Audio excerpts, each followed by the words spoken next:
Ephesians 6:12. We are fighting against forces and authorities and against rulers of darkness and powers in the spiritual world. Saan nga ba ang spiritual world? Ano yun? Storm in the mind. Father, we thank you for life and we thank you for the light of life that comes from you. Salamat, Panginoon, dahil kayo po ang tunay na kumikilo sa aming buhay at sa inyo pong kabutihan, kami ay patuloy na nakagagawa ng mga dapat gawin sa buhay. Lead us now, Father. Teach us, enlighten us about storms in the mind and about the realm of the Spirit. Father, we seek you. Be our speaker, be our teacher and healer. In the name of Jesus, your Son, our Lord, we pray with thanksgiving. Maraming layers ang mga katuruan sa Bible. Ang mga kwento kuminsan ay kwento talaga, pagkatapos may dagdag pang kahulugan kung ating lilimiin yung layers of significance and meaning. Parang sapin-sapin nakakanin, maraming layers. At ganon, ang isang kwentong napakadalas na natin pag-aralan at ngayon muli nating babalikan, Mark 4:35 to 41. Kinagabi ay sinabi ni Jesus sa mga alagad, tumawid tayo sa ibayo. Kaya sumakay sila sa bangkang sinasakyan ni Jesus upang tumawid ng lawa. Habang naglalayag, inabot sila ng malakas na bagyo, kaya ang bangkang sinasakyan nila ay hinampas ng malalaking alon at ito'y halos mapupuno na ng tubig. Si Jesus ay natutulog noon sa may hulihan ng bangka, nakahilig sa isang unan. Ginising siya ng mga alagad at sinabi, Guro, baliwala ba sa inyo kung mapahama kami? Bumangon si Jesus at sinaway ang hangin, tigil. At sinabi sa lawa, tumahimik ka. Tumigil nga ang hangin at tumahimik ang lawa. Pagkatapos sinabi niya sa mga alagad, bakit kayo natatakot? Hanggang ngayon ba'y wala pa rin kayong pananampalataya? Natakot sila ng labis at namangha. Sabi nila sa isa't isa, anong klaseng tao ito? Pati hangin at lawa ay sumusunod sa kanya. Takot. Tema ng kwentong ito ay takot at saan ito nagmumula at paano ito napapawi. Ano-ano ang mga takot natin sa buhay? Hanapan natin ng aral ang mensahe ng kwentong ito. Mark 4:35, that evening, Jesus said to his disciples, let's cross to the east side. So the words and thought of Jesus was east side, not bottom of the lake. So malinaw, sa simula pa lang na makakatawid sila. Wala naman silang dapat kinatakot dahil sa simula pa lang sinabi na ni Jesus ang ending ng kanilang biyahe sa east side, not at the bottom. They were not listening or they did not believe in what he said. Or what happened in between the 2 points gave them fear that made them forget the assurance that they would reach their destination. The words of Jesus already gave them the clear answer where they were headed. Mark 4:36 to 37. So his disciples started across the lake with him in the boat. Suddenly a windstorm struck the lake. Storm in the lake, of course, naturally. Lalo sa Sea of Galilee, yung mga bundok sa paligid nito na binubunggo ng mga hangin galing sa Mediterranean, tapos tumataas yung hangin pagkabunggo sa mga bundok, will meet with cold air, bagyo talaga. Agad, instantly, ang magiging resulta. And as fishermen, the disciples of Jesus knew that this could happen and this always happened. Waves started splashing into the boat and it was about to sink. It was about to sink, hindi started to sink.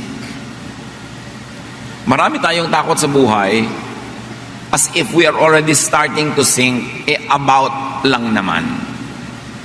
Dapat alam natin yung thin line between the two para hindi tayo nagpapanik. Mark 4:38, Jesus was in the back of the boat with his head on a pillow and he was asleep. The back of the boat is the most stable. It is the least shaky part. Baligtad sa eroplano na yung back ang pinakamatagtag at makalog, sa bangka, yung likod ang mas hindi makalog. And his head, containing his brain, his mind, the real spiritual realm in life is our mind. His head was on a pillow. on a cushion, a protector from bumps and noise. And because of that, he was asleep. He was at rest. Not storm, but rest in Jesus' mind. Ang laman ng isip ng kanyang mga disciples, yung hangin, yung alon, yung galaw ng sasakyang pangtubig. Sa loob ng isip ni Jesus, kapayapaan, siya'y tulog, protected by a pillow. So his disciples woke him and said, "Teacher, don't you care that we're about to drown?" The disciples tried to pull Jesus away from his peace into their fear. Ganda naman ang buhay hilahan. Tahimik kami, kinakatakot ako. Sabihin ko sa iyo, kinakatakot ko, i-influensyahan kita para matakot ka rin. So takot na tayo pareho kung nadala mo ako. At yun ang ginagawa ng mga disciples at this point. Mula sa kapayapaan ng isip ni Jesus, dinadala nila yung isip sa kaguluhan ng isip nila. They wanted to colonize Jesus' mind with their fear. Will they succeed? Will they not? And we should be aware that others do that to you. Yung you are trying to have a quiet life, tapos dadali ka nila sa gulo. Tahimik na tahimik ang loob mo, dadalang ka nila ng intriga, dadalang ka nila ng bad news, dadalang ka nila ng mga fears, magpapadala ka nga ba? Or you will be aware that this person is trying to transfer his or her feelings, emotions, and fears into my own brain. Will I allow it? In fact, not only others do that, you could do that to yourself. Nananahimik ka, ikaw din ang magbibigay ng mga suggestions sa isip mo ng mga bagay na nakakatakot, mga nakakaduda, nakakapagpagulo ng isip, nakakapagpaselos, nakakapagpainggit.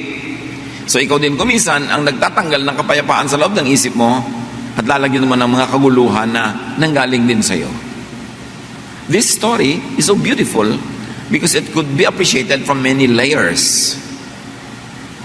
Mark 4:39, Jesus got up and ordered the wind and the waves to be quiet. The wind stopped and everything was calm. So as we see, Jesus did not let the thought or fear of the disciples dominate his mind. Hindi siya nagpadala. You can, and in fact you should do the same most of the time. May mga cases naman na dapat talaga tayong maapektuhan, dapat din tayong mag-share nung iniisip nung nag-share sa atin kasi valid. Pero marami mga fears are born of being just contaminated by a fearful mind of another person. Dapat tayo merong paninindigan, buo ang ating loob na hindi tayo agad-agad na nadadala, nagagalit nila, natatakot, o kaya ay naloloko.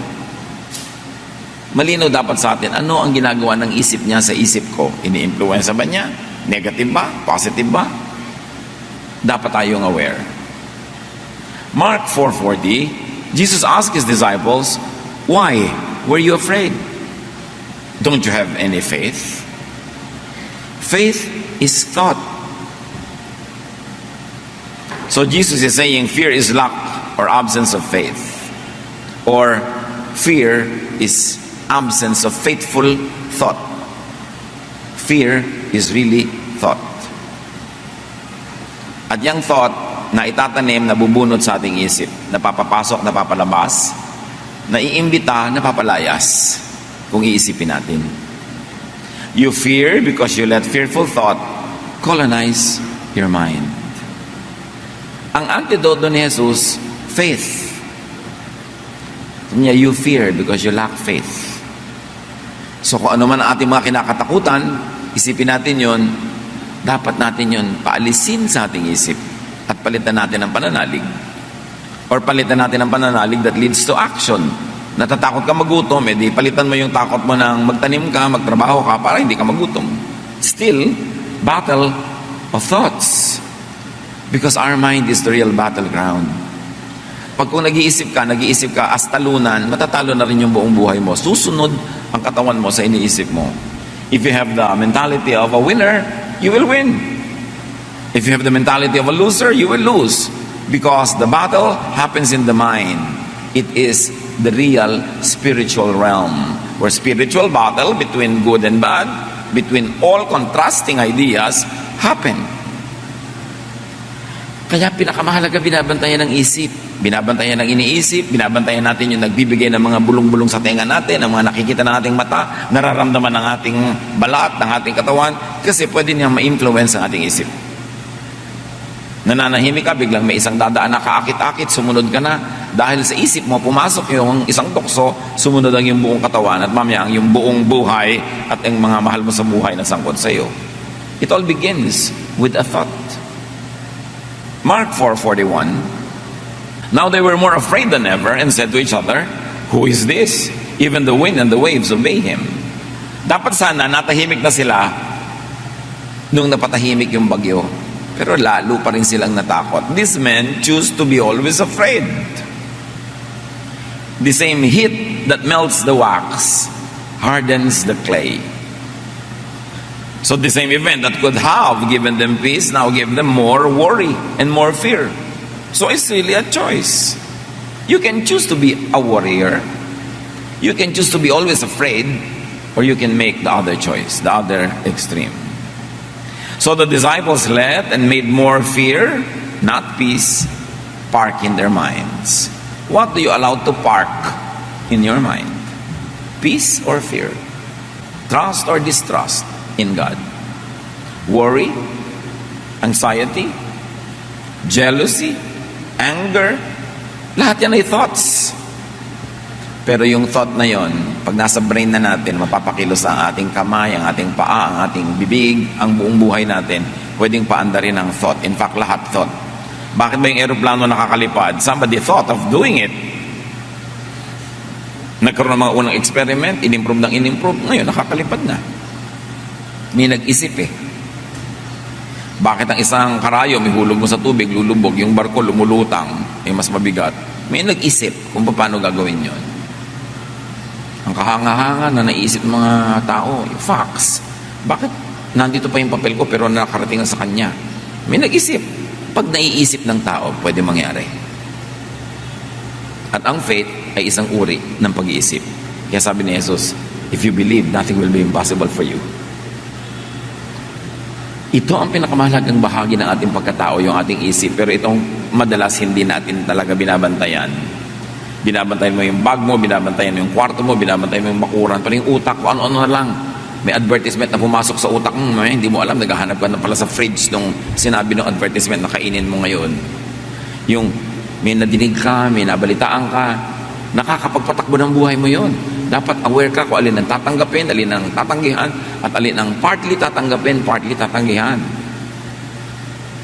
Itong mga disciples, buong-buo nilang niyakap yung idea of fear. Now life, like the lake, will naturally have storms and troubles. Kayo po, ano storm nyo ngayon? Pag meron, di ako magtataka. Ang magtataka ko, wala. Kasi ang wala lang storm, ang wala lang problema, yung patay. Pag buhay ka, natural. Parang, uy, may storm sa lake, natural. Sa buhay ko may problema, natural. Pero, ikaw ba yung Jesus na natutulog through the storm o mga disciples na namomroblema, natatakot, nanginginig? Position yourself at the back of the boat where Jesus is, where there is least shake. Ano yung back ng boat? Pinag-usapan nga po natin mga kapatid. Yun yung pinaka-stable, pinaka-tahimik, pinaka-payapang bahagi ng bangka. Ganon din yung buhay natin. Merong stable, payapa at tahimik na bahagi. Halimbawa, yung bahaging hindi ka nandanakaw, hindi ka nandadaya, hindi ka nagsisinungaling, wala kang inaapi, tahimik na buhay yon. Tahimik na bahagi ng buhay. Kesa yung may dinaya ka, siyempre bukas malalaman niya, may ninakawang ka, bukas gagantihan ka niya, may sinaktan ka, gaganti sa sayo, yun yung harap ng bangka, yun yung makalog, magulo. Alam mo, may magulong buhay at may tahimik na buhay. Ang itinitinda mo, mga bawal na produkto, mga fake, magulong buhay yan. Huwag mo expectin na magiging fear-free ang buhay mo. Kasi magulo yun eh. Yung nakikipagrelasyon ka, yung pala may asawa na siya, alam mo, magulo ang susuotin mo. Yung nagnanakaw ka ng credit ng iba, nagnanakaw ka ng ideya. Sa buhay na ito, pwede nating piliin kung doon tayo sa tahimik na lugar o sa magulo. May mga tao, chismisan ng chismisan, doon ka pa makikiumpok. Alam mong gulo yung lugar na yon. Meron naman mga tao na nakikita mong napakahusay nila mamuhay, hindi sila nakikialam sa buhay ng iba, productive sila. Pag doon ka nakisalamuha, yun yung likod ng bangka, mas tahimik yun. Hindi ka masyadong maliligalig doon. Yung buhay na sobra kong makapaglustay. Pagkatapos, pag may pangangailangan, walang pera. Pag may sakit, walang pera. Pag kami namatayan, walang pera. Yun yung part ng bangka na magulo. Pero yung nagsisikap, kumikita, nag-iipon ng konti kahit man lang, meron kang aasahan pag nangangailangan ka, hindi ka masyadong laging naliligalig. Mas stable. This boat is a very beautiful metaphor. So saan tayo lumulugar sa buhay? Kadalasan, tayo ang naglagay sa atin doon sa gulo na yon, kaya magulo. Kundi lang dahil nadamay tayo, kasi may mahal tayo sa buhay na pumunta doon, syempre nadadamay tayo dahil mahal natin siya, nadadala tayo niya sa kanyang gulo. It is important. The back of the boat is the mind of Jesus. It is the godly, spiritual world. It is the rock, not sand. Stable. Pwedeng asahan. Ang pamamaraan ni Jesus, yun yung back of the boat na tahimik. Yung pamamaraan niya na sinabi niya, forgive. Yun ang tahimik yung naghihiganti. Magulo yun. Yung sinasabi niyang love people instead of hate them, yun ang tahimik. Yung sinasabi niya, hinihingi niya yung dala mo, bigyan mo pa, dagdagan mo pa, para matahimik siya, titigilan ka niya. Yun ang tahimik na pamamaraan. Hindi nag-aagawan kayo, nakikipag-agawan ka lagi. Yung sinasabi ni Jesus na, tumulong ka sa kapwa, kesa sa nanglalamang ka sa kapwa, yun ang tahimik na paraan. That is the back of the boat. That is the mind of Jesus. That is the spiritual realm in which we should operate. And in life, we should benefit from and use all possible helpful positions. Like the back of the boat. Like, have pillows. Get help. Ano ba ang mga pillows ng buhay natin? Mga kaibigan, mga kasama natin na sinishield tayo from too much shake, from too much collision with other hard objects. Yung mga kaibigan mo na inilalayo ka sa gulo, pinapayuhan ka ng maganda, tinuturuan ka, kesa mga taong lagi ka nilang isinusuong sa gulo, pinapasok sa away, pinapahamak. Hindi pilo yun, bato. Kaya pag nakapatong ang ulo mo sa bato, konting uga, nakakabukol ka na agad. At may mga tao sa paligid natin na pillows, may mga tao na bato, malalaking bato, na nakakabiyak ng ating mga bungo. So again, pipili ka, saan ka sa sandal, kanino ka sasama. It's a choice. Help and get helped. And then prepare for times of need. Yun yung back of the boat. A more secure portion and part of life is to be prepared for times of needs. Yung nagtatanim ka para kami anihin. Nag-iipon ka para may magastos ka sa pangangailangan. Yung meron kang panggastos pa nagkasakit ka o may insurance ka man lang. Yan yung sinasabi doon sa Proverbs 31 na babaeng, she can laugh at the days to come. Pag may dumating na problema, hindi takot ang nararamdaman niya, kundi a feeling of security. Dahil handa siya. She can laugh at troubles dahil handa siya. May mga bagyo na dapat tinutulugan lang. Tulad ng ginawa ni Jesus sa bagyo na ito, hindi lahat ng bagyo pinapatulan. Hindi lahat ng problema siniseryoso. Hindi lahat ng away sinasalihan. Hindi lahat ng argumento dapat ka manalo. Para kang malaking eroplano, hindi ka humihintod bumababa sa bawat maliit na airport. And if you are transcontinental train, you don't stop at every station. Para sa buhay na ito, ma-maximize mga kapatid ang kapayapaan sa buhay, huwag niyong patulan ang lahat ng bagyo. May mga bagyo na, ano lang naman yung para kang lulubog pero hindi naman, so huwag kang magpanik. May mga problema na hindi niyo pwedeng isolve agad, tulugan niyo muna. Nag-aaway kayo mag-asawa? Pareho kayong gusto manalo, tulugan nyo muna yan. Kasi pag napahinga na kayo, nakakain, lumamig ang ulo, hindi na si Mr. o si Mrs. ang mananalo, kundi yung katwiran. Sino man ang may hawak ng katwiran na yon. Meron kayong problema, hindi nyo alam ang gagawin nyo, walang solusyon, tulugan nyo. Huwag nyo piliting hanapan ng solusyon, tapos gagawa kayo ng hakbang, na mamaya pagsisisihan nyo kasi mali pala. Pag wala kayong alam na dapat gawin, edi wala kayo dapat gawin kasi wala pala kayong alam Pastor, ano pong gagawin ko sa problema ko? Ano nga ba iniisip mong gagawin? Wala po akong maisip. Matulog ka muna. Nakakamatay ba yung problema mo ngayon mismo? Hindi po naman po. Yun naman pala eh. Matulog ka na muna. Magpahinga ka. Parang nung araw na nagka-counsel pa ako sa telepono, sa landline na itinigil ko, salamat na lang. Magriring ang telepono, alam niyo naman ako, nung bagong pastor ko, talagang all mind to give. Naisip ko, 2 taon lang mauubusan ako, dapat pala hindi. I should keep something. 2:00 ng umaga, may tatawag, Pastor, napakalaki po ng problema ko. Ano yun? Ang asawa ko po, 7 taon nang nagtataksil. Sister, 7 taon na pala, bakit di natin bukas na pag-usapan? Hindi na mapapakita ito ng bukas, nakaka-7 taon na pala, bakit mo ako ginigising? Ganun po ba? Oo, ganun nga. Tumawag ka bukas. Hindi ka naman mamamatay ngayong gabi, di ba? Hindi naman po. Ayun naman pala, patulugin mo ako. Pangit ako magpayo pag puyat. So, ganun. Mga kapatid, may mga problemang itulog nyo. Galit na galit ka sa asawa mo, sa anak mo, pero it's not the time to talk. Bukas na. Pwede next week na. Itulog nyo yan. Tulad ng ginawa ni Jesus. Huwag nyo siya seryosin. You will survive. At kung namatay tayo, di namatay ka. It happens only once. Hindi naman nagpapaulit-ulit mamatay ang tao, once lang. So, pero pag lagi mong ini-imagine, lagi mong kinakatakutan, parang maraming beses tuloy nangyayari. Pero minsan lang yun. Saglit lang malagutan ng hininga ang tao. And that is the ultimate thing that could happen to anybody. And yet even that could happen so quickly. So, dapat hindi fear. Lalo kung walang solusyon, hindi problema. Napakalaki po ng problema ko. Kung naisip mo na ba lahat ang pwede solusyon? Wala pong solusyon. Naisip ko na lahat. Di mong problemahin. Pag walang solusyon, hindi problema. Huwag mong problemahin. Ano pang tawag doon? Yan ang buhay. Tanggapin mo. Manahimik ka and enjoy other things in life. There are things you just have to embrace because you cannot get rid of them. Kasi ang definition ng problema, may solusyon na katapat. Parang anumang imbornal, may langit pa rin katapat yan. Ngayon, kung wala siyang katapat, wala siya. Huwag yung problemahin ang walang solusyon. Tanggapin nyo na lang. Luluwag pa inyong buhay and make the most out of it. Stop complaining and stop being afraid. This story tells us that there will be moments when the boat seems to be about to sink. Observe if it is really sinking.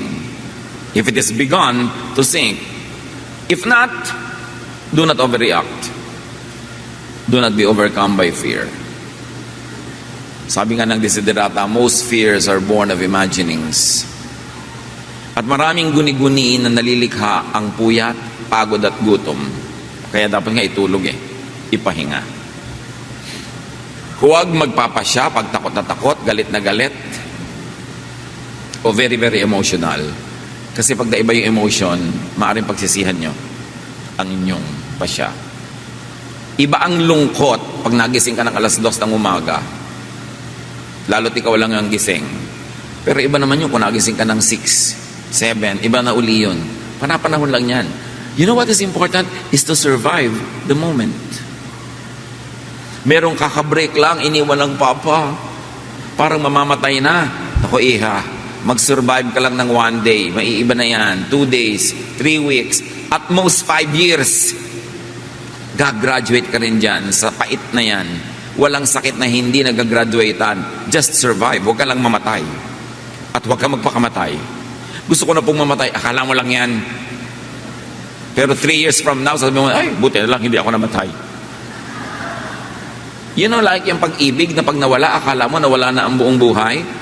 Love, romantic love is just a habit. It is a learned behavior. And whatever is learned can be unlearned. Natutunan mong mahalin, matututunan mo ring limutin. Hindi na po ako mabubuhay talaga nang wala siya. Ilang taon ka na ba nung na-meet mo?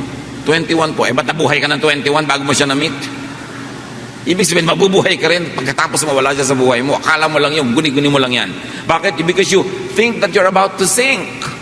You think that you are sinking. No, the boat where Peter and everyone else was not sinking.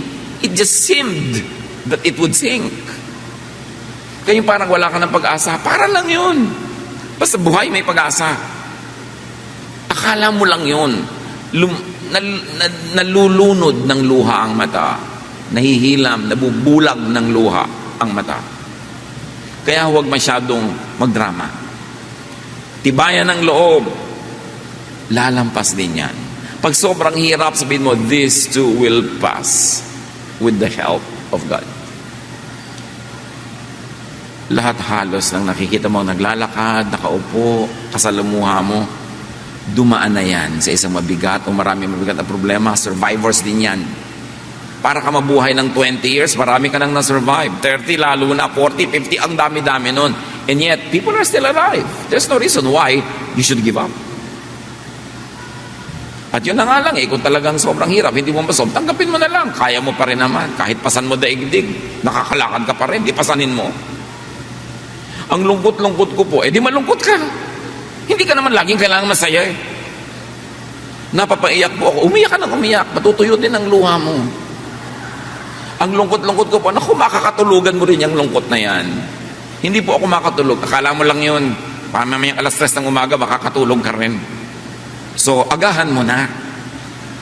Hindi po talaga hindi bale, mamayang 7, tsaka ka magsisimula matulog. Maghapon, tulog ka rin. Siyempre, matutulog ka, alam nga namang hindi. So, scheduling lang. Manage your fears. Manage your emotions. Sabi ni Jesus, ba't kayo ganyan? Wala ba kayong faith? Parang wala kayong Diyos. Parang wala kayong aasahan. At parang naman wala kayong nakitang mga ginawa ko ng mabuti para sa inyo. Pagkasama si Jesus, sabi niya, I can smile at the storm. Alam niyo yung katanin, yung kasama mo si Jesus sa boat, you can smile at the storm. Hindi dahil nakakatawa yon, kundi dahil nakakapagpalakas ng loob ang presensya ng Panginoon. 1 Peter 5:7, ipagkatiwala niyo sa Kanya ang inyong mga alalahanin. Mga alalahanin niyo sa buhay, sapagkat Siya ay nagmamalasakit sa inyo. Alam niya ang pinagdaraanan nating lahat. So look at Jesus. If He is sleeping, you be at rest. If He is not concerned, don't be. Kaya mahalaga na alam natin ang isip ni Jesus. Alam natin kung anong mahalaga sa Kanya, alin ang hindi. Para huwag na natin pahalagahan yung hindi naman pala mahalaga sa Kanya. Huwag natin katakutan yung hindi naman niya kinatakutan. Why? Because Jesus is in us. Yun ang lagi nating nalilimot, that Jesus is in us. The Spirit of the Lord is in us. So meron tayong kasama, hindi tayo kahit kailan nag-iisa, at hindi tayo mahina because the Spirit is in us. Pag tinignan nyo si Jesus, hindi siya natatakot, huwag kayong matakot. Parang sa aeroplano, yumayagyag yung aeroplano, kumakalog-kalog, pero nakita nyo yung stewardess, patuloy pa yung nag-aayos sa mga plato-plato, hindi siya natatakot. O tingnan nyo siya. So nyo, kung nakakatakot ito, uupo na yan, magsi-seatbelt na. So, I should not be concerned. Ikaw takot na takot, siya hindi. Magkaiba lang yung isip nyo, pero magkaiba ang inyong blood pressure, magkaiba ang sitwasyon ng katawan nyo, kasi magkaiba ang iniisip nyo. Don't be too concerned about many things. Know what the basics are, and if the basics are there, be happy with all the other things, whether they are there or not. Sabi ng Panginoon kay Martha sa Luke 10:41, Martha, you are worried and upset about many things, but few things are needed. Or indeed, only one is needed. The storm outside cannot enter if the mind is filled with faith. Nakakapasok ang takot kasi may space na dapat sana ang laman nun, faith. The law of impenetrability says only one thing occupies one place at one time. So kung puno ka ng faith, walang space yung fear. Inversely proportionate yan. The more faith, the less fear. The more fear means less faith. So fill your mind with Jesusness, with the thoughts, teachings, assurances of Jesus. And do not leave room for the devil, which in this case means negative thought or fear.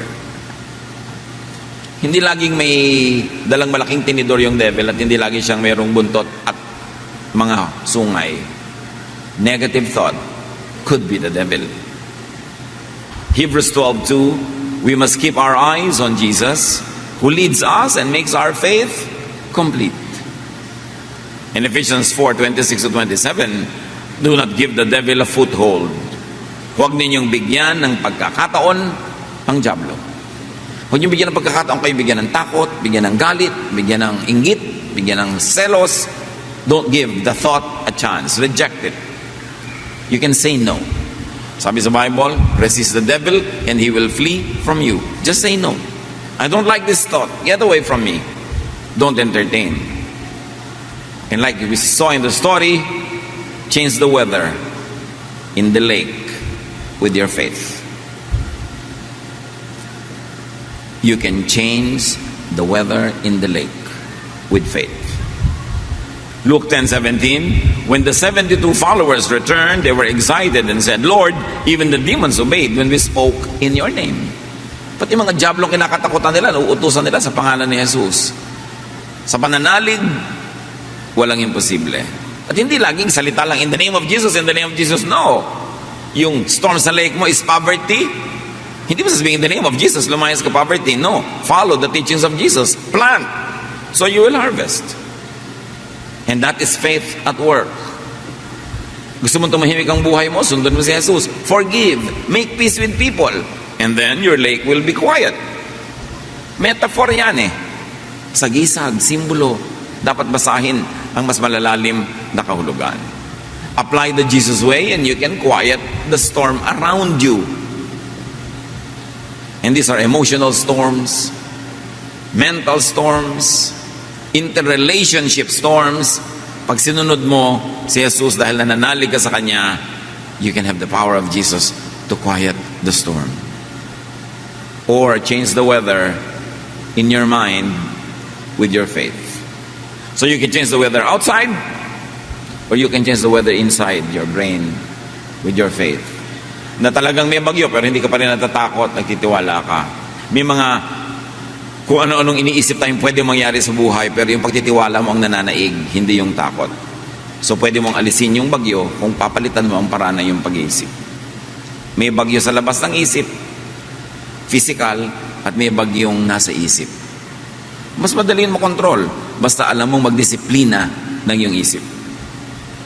Romans 12:2, be changed by the renewing of your mind. Ang pagbabago sa pagbabago ng isip. So kayo ba matatakotin? Ano sa mga thought habits nyo ang nagbibigay ng ganyan? Tayo ba ay nervyoso? Tayo ba ay inggitero? Puro pag-iisip yan. Kailangan makontrol yung inyong isip para hindi kayo dalhin sa bagyo. Observe from Jesus and the disciples that peace and trouble are both in the mind. Romans 8:6, the mind governed by the flesh is death, but the mind governed by the Spirit is life and peace. So let the Spirit govern your mind. Watch your mind, watch your thoughts. Binabantayan yan kasi dadalhin yan tayo kung saan. Dadalhin niya tayo sa harap ng bangka o sa likod. Dadalhin niya tayo sa bagyo o sa tahimik at payapang panahon. Teach, train, and discipline your mind to have faith in God and not fear. 2 Timothy 1:7, sapagkat ang Espiritong ibinibigay sa atin ng Diyos ay hindi Espiritu ng kahinaan ng loob, kundi Espiritu ng kapangyarihan. Nasa Panginoon ka, you must have the spirit of a victor, a winner, a champion. Hindi yung para kang lagi na lang kailangan ligtas, kailangan tulungan, kailangan kaawaan, kahabagan. That's the spirit of a loser. At hindi yan bagay sa mga anak ng Diyos. Teach, train, and discipline your mind to think like the mind of Jesus. Pag ginawa ng masama, nagpapatawad. Pagka tinatakot, hindi natatakot. Laging nagbibigay ng kabutihan. Kasi kung anong itinatanim mo, yun ang aanihin mo. Colossians 3:15, let the peace of Christ rule in your hearts. So ang sinasabi ng panalangin, thy kingdom come. Pagharian niyo po ako sa aking puso, which technically is really sa aking brain. That you are the temple of the Holy Spirit. So ano ba yung ibig sabihin na temple ka ng Holy Spirit? Ang nakatira, Holy Spirit, hindi diablo. So dapat payapa ka. At sinasabi pa, Christ lives in me. And if it is Christ who lives in you, you are the temple of the Holy Spirit, the kingdom comes into you, it could lead to nothing but peace, in spite of the storm. Hindi because there's no storm. Laging may storm. But peace in spite of. Kahit na sa kabila ng katotohanan may bagyo, payapa ka. Kabila ng katotohanan na pinagtaksilan ka ng isang taong pinagtitiwalaan mo, nasasaktan ka sa pangibabaw, pero sa kaloob-looban, may kapayapaan ka nagmumula sa Diyos. Namatayan ka ng mahal sa buhay, masakit, mahapdi, namimiss mo, pero meron ka pa rin kaloob-looban mo na matibay na Diyos ang nagpapatibay. Nalugi ka sa negosyo, nasaktan ka syempre, pero hindi ka nawawala ng pag-asang babangon ka muli. Nabigo ka sa mga gusto mong gawin, pero hindi ka bumibigay dahil alam mong meron pa na pagkakataon. It is important for you to command, control, and change the weather inside your mind. Because the real deadly weather is not out there, but in here, in the mind. That is the realm of the spirit in which all the battles happen. Battles of choices between good and evil, between right and wrong, between light and darkness. It all happens not out there, not down here, but in here. This is the realm of the spirit. Kaya binabantayan ng isip. Mark 9:23, if you can, Jesus said, everything is possible for one who believes. Pag naniniwala ka, paniniwala ay isip, lahat susunod sa iniisip mo. Lahat mangyayari. Nasa pag-iisip. Belief and thought can make things happen. Lahat ng nag-achieve ng great things, inisip niya yun. Great Wall of China, bakit nagawa yun? May nag-isip, pwede yan. Mahirap po yan. Alam mo, mahirap sa buhay yung lagi mo kasama, mahirap po yan. Umalis ka nga sa harapan ko. Nakakawala ka ng inspirasyon kausap, lagi mahirap po yan. Mahirap talaga buhay. At kung hindi ka willing mahirapan, wala ka ma-achieve. Ano gusto mo lang? Lagi madali. Naku, mahirap pong gawin niya. Pag gano'n lagi ang kausap mo, yun yung mga bato na unan. Lagi ka na uumpog. Rice terraces ng Banawe, ng buong Ifugao. Mga bundok-bundok na yun, pagtataniman mo ng palay. Paano mo yan didiligan? Ginawa nila, inisip nila, naniwala sila magagawa. Yung mga hindi natin nagagawa, malamang hindi lang tayo naniwalang magagawa. At pag hindi ka na naniwala, therefore hindi mo nagagawin. O ginagawa mo man, hindi ka ma-inspirado. So baliwala yung input na ginagawa mo, hindi rin talaga mag-a-achieve. You've got to believe. Lahat ng babasahin yung mga kwento ng mga taong may mga dakilang nagawa, naniwala silang pwedeng gawin. At ginawa nila. Teach your mind not to be a victim of the weather. Na lagi na lang para kang talo ng weather. Hindi po ako nakapunta kasi po umuulan. Last week yun. Ba't kahapon? Kasi po ang init. Kahit naman umulan ng minute, di ka pupunta kasi ang utak mo ayaw pumunta. Every willing heart will find a reason to do it, and every unwilling heart will find an excuse not to do it. It's in the mind. So make Jesus through your faith Lord over your weather.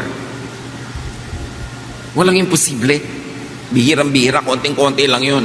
Baka hindi mo nga ma-encounter sa short lifetime yung tunay na imposible. Lahat posible. Jesus transferred the thought of peace on His mind to the outside world, to the lake, to the wind, to the storm. Such is the peace inside the heart of Jesus that when He commanded it over the weather obeyed. Greater is He that is in you than he that is in the world. At hindi lang spiritual ang ibig sabihin noon, marami pa. Yung talent na binigay sa'yo, greater than the exams that you will encounter. Yung lakas ng katawan na binigay sa'yo, greater than all the feats and all the challenges that you are facing. Greater is He that is in you. Dapat mong huwag kakalimutan. Para hindi ka nagpapatalo agad, nagsisimula pa lang, nagpapatalo ka na. Hindi ko naman kasi kakayanin, so binigay ko na sa simula pa lang. That is the spirit of a loser. Jesus did so many things. You can and should do the same. Why? Because you were made in God's image. Jesus is the firstborn of the family of God. Ibig sabihin panganay, may mga kasunod at tayo yon, mga anak ng Diyos. Ang ibinigay kay Jesus ay ibinibigay din sa atin. Hindi lahat, pero marami. John 14:12, I tell you for certain that if you have faith in me, sabi ni Jesus, you will do the same things that I am doing. You will do even greater things. Gano'n na natin na-realize sa buhay natin yon, na nihigitan mo pa yung ginagawa niya. So sabi niya, you can do greater things. Iyon na lang pumantay tayo, ang laking achievement o sumunod man lang ng malapit-lapit, hindi sobrang layo. We have barely scratched the surface of our potential as children of God. We have barely understood the power of the Spirit that is in us. That same power that raised Jesus from the dead. The same power that made Jesus walk on water. The same power that made Jesus call the dead to rise. Nakadinig ang mga bingi, nakakita ang mga bulag, nakabangon ang mga lumpo. Sabi ni Jesus, you can do these things if you have faith. Kaya nga sabi na, wow, Lord, yung mga demonyo kinakatakutan namin noon, iniiwasan namin yung mga poses. Pagbanggit namin ang pangalan nyo, naglalayasan sa mga ganon. Yun lang, natuwa na kayo. Marami pang iba. Marami pang iba. Huwag kayong makontento sa level ng spirituality nyo na yan. Ang tagal-tagal na para na kayo na-imbak na lang dyan. Kailangan mag-improve to the point that you can calm the weather. Either the weather out there or the weather in here. Being a Jesus believer and follower is being like Jesus. Seryosohin natin ang ibig sabihin na tayo ay naniniwala kay Jesus. Hindi lang sa bibig, hindi lang sa isip, sa gawa. Do what Jesus did, would do, and could do. In other words, sa mga anak ng Diyos, ang mga tunay na tumanggap kay Jesus, hindi laging nakaasa or dependent. Hindi laging feeling powerless. You have a can-do attitude. You have a winner's attitude. Because greater is He that is in you than he that is in the world. Iniwan ka lang ng nobyo mo, papakamatay ka na. Nalugi ka lang sa negosyo, magbabaril ka na. Tagal-tagal mo rin namang walang pera nung araw bago kayo maman. Sanay ka na rin naman. Reviewin mo na lang muna. Tapos, magpayaman ka ulit. The end of a dream is not the end of the world. The end of a relationship is not the end of the world. There's no end. Because the beginning and the end is in us. The Alpha and the Omega. Eternity and eternal life is in us. Don't be limited by tiny dots in a line, because a line is infinite. Huwag tayo nagpapakulong sa mga momentary failures, emotions, sicknesses, pain. Lahat yan lilipas din.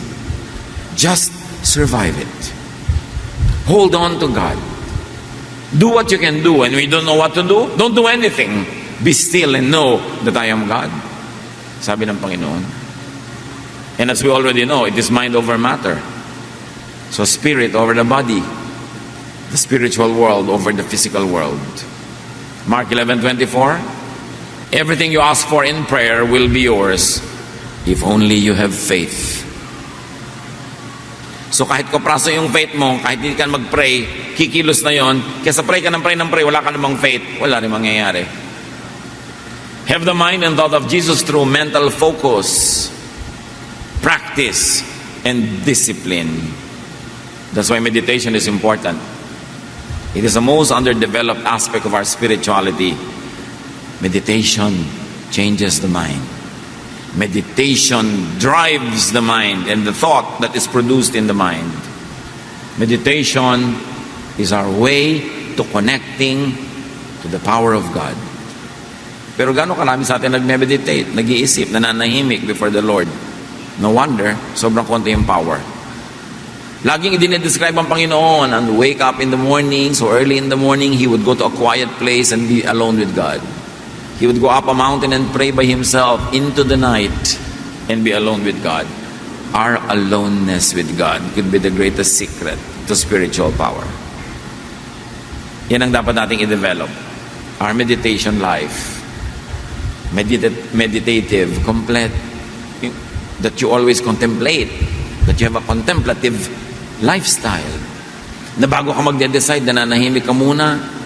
Kahit hindi ka magdasal at magsalita, nananahimik ka lang at madidinig mo ang dinig ng Diyos. Sobrang nang nawala sa buhay natin yung pananahimik. Pagbubulay-bulay, pagninilay-nilay, pag-iisip-isip. Lahat na lang ang bilis-bilis, tapos send. Pindot ng pindot. Kung mahahabol mo lang nawawalang papaliit na isinend mo, ay, bakit ko ba na-send? Lagi tayo nagmamadali. We've got to give God the space.